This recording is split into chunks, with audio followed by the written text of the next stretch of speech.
ভূমিকম্প কখনো হবে না।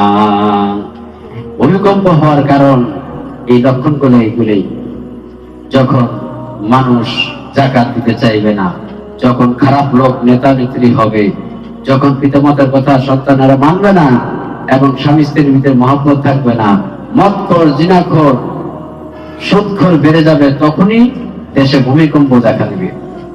এই জন্য আমার ভাইয়েরা, আমি বলবো যে আসুন আমরা তওবা করি, ভালো হয়ে যাই, 5 ওয়াক্ত নামাজ পড়ি, সুন্নাত মোতাবেক চলি, তাহলে দেখবেন দুনিয়ার জমিনে যত সেজদা দিবেন আল্লাহর দরবারে, যত সেজদা দিবেন আল্লাহর দরবারে, তত বিপদ আপদ বালা মুসিবত থেকে আল্লাহ দূরে রাখবে।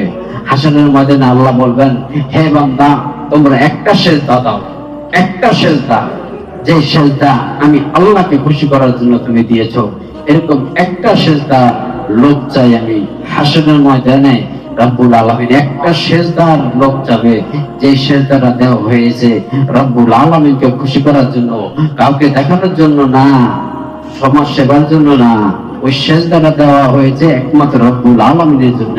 আল্লাহ রব্বুল আলামিন বলবেন, একটা সেজদা চাই, একটা সেজদা চাই। হাসরের ময়দানে রব্বুল আলামিন বলবেন, একটা সেজদা দাও বান্দা, একটা সেজদা দাও, আমাকে খুশি করার উদ্দেশ্যে একটা সেজদা দেখাও।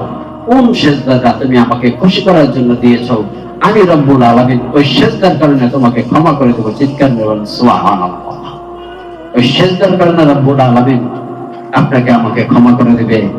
ইবাদত বন্দেগী আমরা করতেছি, কিন্তু কাউকে দেখার উদ্দেশ্য না, উদ্দেশ্য একমাত্র রব্বুল আলামিনকে খুশি করা।